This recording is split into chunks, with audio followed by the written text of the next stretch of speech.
Bienvenue sur Secret du mental, l'espace où la pensée devient une arme silencieuse et où l'esprit reprend le contrôle. Aujourd'hui, nous abordons un sujet dérangeant, presque provocateur. Pourquoi recevoir des visiteurs est la pire chose à faire, Machiavel. À première vue, recevoir semble naturel, social, presque nécessaire. Mais derrière cette habitude banale se cache une vérité que peu osent regarder en face. Chaque visite est une intrusion. Chaque présence non choisie est une négociation invisible avec ton pouvoir intérieur. Avant d'aller plus loin, salutations à toute notre communauté secrète du mental. À ceux qui cherchent à penser autrement, à ceux qui refusent de vivre en pilote automatique, et à ceux qui comprennent que la maîtrise de soi commence par la maîtrise de son environnement mental. Sur cette chaîne, Secret du mental, nous explorons les mécanismes invisibles de l'esprit humain, les lois silencieuses du succès, et les stratégies mentales utilisées par les penseurs les plus redoutables de l'histoire. Ici, on ne divertit pas l'esprit, on le réveille. Alors maintenant, si tu veux continuer à recevoir ce type de contenu, je t'invite à t'abonner à la chaîne et à activer la cloche de notification pour ne manquer aucune vidéo capable de transformer ta manière de penser, de décider et d'agir. Dans les prochaines minutes, nous allons plonger au cœur de cette idée choquante défendue par Machiavel. Que trop ouvrir sa porte, c'est souvent fermer son avenir. Et garde ceci en tête pendant toute la vidéo. Si certaines vérités te mettent mal à l'aise, ce n'est peut-être pas parce qu'elles sont fausses, mais parce qu'elles touchent exactement là où ton esprit résiste. Reste jusqu'à la fin. Ce que tu comprendras pourrait changer la façon dont tu laisses les autres entrer, dans ta vie, comme dans ton esprit. Le silence avant le pouvoir. Il existe un moment sacré où l'esprit, enfin seul, commence à entendre sa propre voix. Avant les mots, avant le masque, avant le mood. Machiavel murmurait déjà cette vérité au prince distrait par la cour. Celui qui dépend des autres pour penser cesse d'être maître de lui-même. Attribuer. Recevoir des visiteurs semble noble, généreux, socialement vertueux. Pourtant, et si c'était le premier renoncement au pouvoir intérieur? Combien de tes pensées ne sont pas les tiennes, mais des échos laissés par ceux qui t'ont rendu visite? Le visiteur comme fracture de l'esprit. Un visiteur n'entre jamais seul. Il franchit la porte avec un langage, une posture, un rythme mental. Il s'assoit, il observe, il parle, et pendant ce temps, ton esprit s'ajuste. Presque imperceptiblement. Tu écoutes, tu acquiesces, tu réagis. Et sans t'en rendre compte, tu n'es plus exactement au centre de toi-même. Chaque visite est une micro-négociation intérieure. Ton attention se déplace. Ton silence se rompt. Tes pensées, jusque-là alignées, commencent à se fragmenter. Ce que tu appelais concentration devient adaptation. Ce que tu appelais clarté devient compromis. Machiavel l'avait compris bien avant que l'on parle de psychologie ou de charge mentale. Dans Le Prince, il observe froidement. Les hommes entrent rarement dans les affaires d'autrui sans y laisser leur empreinte. Une empreinte ne demande pas la permission. Elle reste. Le problème n'est pas le visiteur. Le problème, c'est ce qu'il déplace en toi. Quand quelqu'un entre dans ton espace, ton esprit commence à anticiper. Que pense-t-il? Que va-t-il dire? Comment dois-je répondre? Et cette anticipation, répétée jour après jour, devient une habitude mentale. Tu ne penses plus depuis ton centre, mais depuis la périphérie de l'autre. Récit symbolique. À Florence, un jeune stratège prometteur ouvrait chaque matin ses portes. Les conseillers affluaient. Les uns parlaient de prudence, les autres d'audace. Certains invoquent l'expérience, d'autres la peur de l'échec. Il écoutait tout. Il notait tout. Il voulait être juste. Mais à force d'accueillir toutes les voix, la sienne s'affaiblit. Ses décisions prennent plus de temps. Ses ordres devinrent ambigus. Ses silences se remplirent de doutes qui n'étaient pas les siens. Personne ne l'a trahi ouvertement. Personne ne l'a attaqué frontalement. Il a simplement laissé trop de monde habiter son esprit. En quelques mois, la clarté s'est dissoute. Puis l'autorité. Puis le pouvoir. Ce n'est pas une histoire ancienne. C'est un mécanisme intemporel. Chaque visiteur laisse derrière lui une trace émotionnelle, une inquiétude, une suggestion, une comparaison. Ton esprit, conçu pour organiser, commence alors à intégrer ces éléments étrangers. Et plus tu es intelligent, plus tu es vulnérable, car tu comprends. Donc tu absorbes. Machiavel aurait dit sans détour que gouverner commence par limiter l'accès. Non par mépris, mais par lucidité. Un esprit constamment exposé devient poreux. Un esprit poreux perd sa direction. Et un esprit sans direction devient gouvernable par les autres. Interrogation profonde. Quand as-tu laissé quelqu'un s'asseoir dans ton esprit sans lui demander la permission? Et surtout, combien de décisions récentes portent encore la trace de cette présence invisible?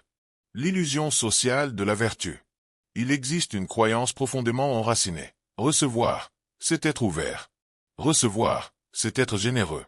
Recevoir, c'est être quelqu'un de bien. Cette idée est si largement acceptée qu'elle n'est presque jamais remise en question. Refuser une visite paraît froid. Limiter l'accès semble arrogant. Préserver son temps est souvent interprété comme un manque de care.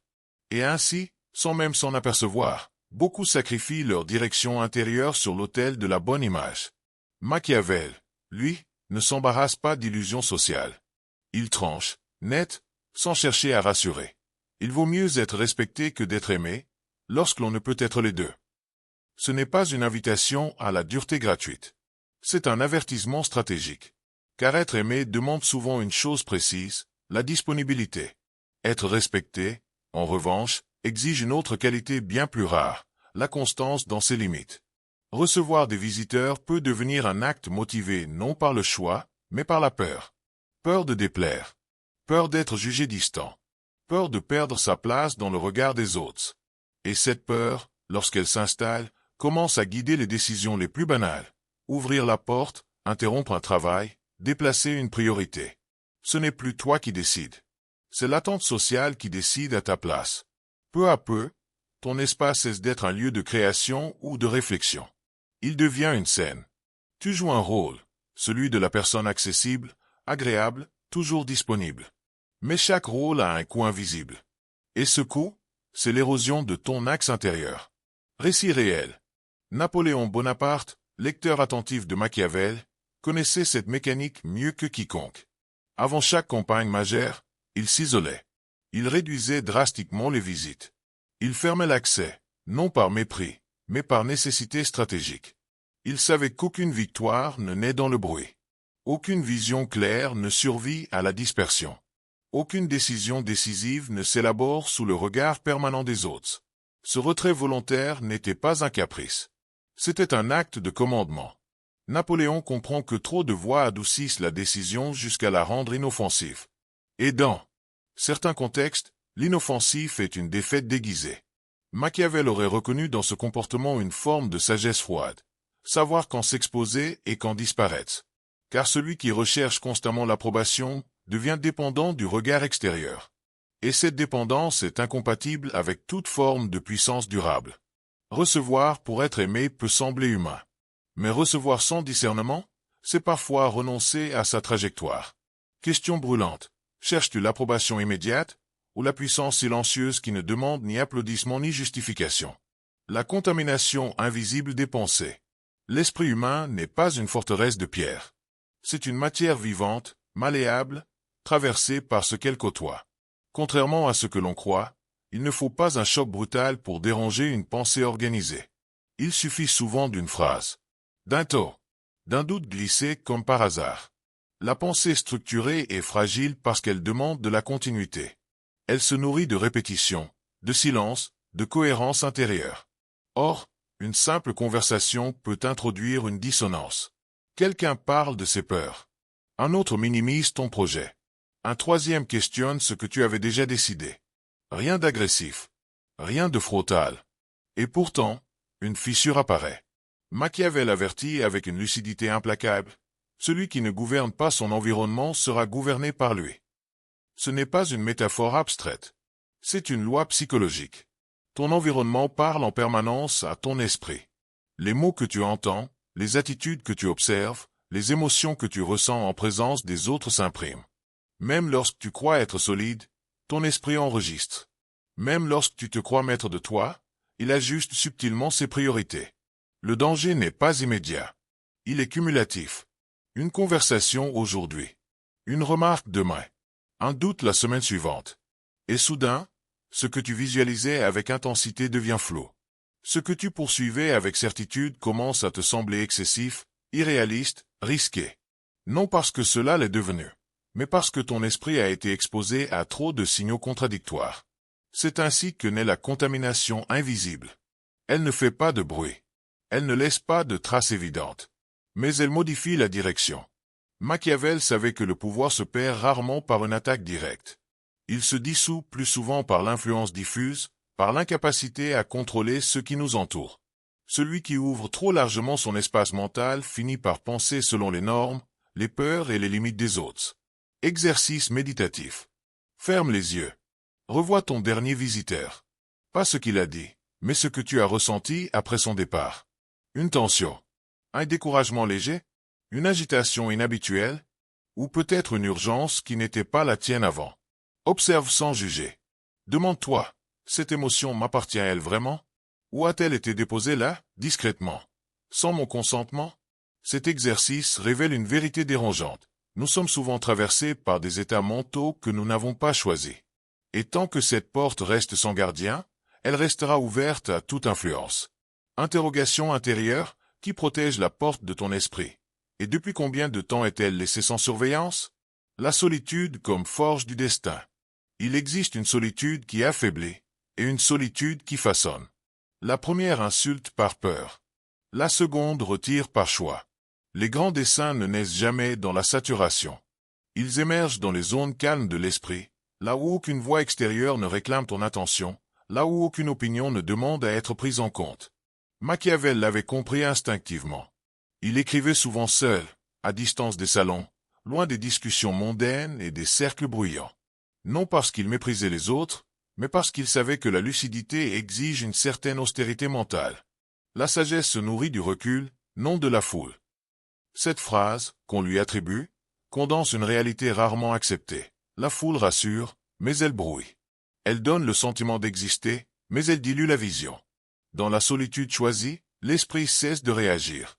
Il commence à construire. Quand tu es seul, personne ne t'observe. Personne n'attend une réponse immédiate. Personne ne projette sur toi ses attentes, ses peurs ou ses comparaisons. Dans cet espace, la pensée peut enfin aller jusqu'au bout d'elle-même. Elle n'est plus interrompue. Elle n'est plus corrigée en cours de route. Elle devient cohérente. C'est là que se forgent les trajectoires durables. Pas dans l'échange constant. Pas dans la discussion permanente. Mais dans ces moments où l'esprit, libéré de toute pression sociale, explore ses propres limites. Récit symbolique. Un forgeron ne travaille jamais entouré de spectateurs. Non parce qu'il craint le regard, mais parce que le métal exige le silence. Le feu doit être maîtrisé. Le rythme doit être précis. Chaque coup de marteau répond à une intention claire. Un bruit parasite, une distraction, et la lame se fragilise. L'esprit fonctionne de la même manière. Lorsque trop de regards se posent sur lui, il se rigidifie. Lorsque trop de voix l'encerclent, il perd sa fluidité. Le forgeron sait que tout le monde verra l'épée une fois terminée. Mais personne n'assiste à sa naissance. Cette phase exige l'isolement, la répétition, la concentration absolue. Ceux qui confondent solitude et faiblesse n'ont jamais rien forgé de durable. Machiavel aurait reconnu dans cette image une vérité stratégique. Le retrait n'est pas une fuite, c'est une préparation. Celui qui sait se retirer au bon moment revient avec une forme nouvelle, plus tranchante, plus maîtrisée. La solitude devient alors une discipline. Un espace où tu te débarrasses de ce qui n'est pas essentiel. Un lieu où tes pensées cessent de chercher l'approbation pour chercher la justesse. Question essentielle.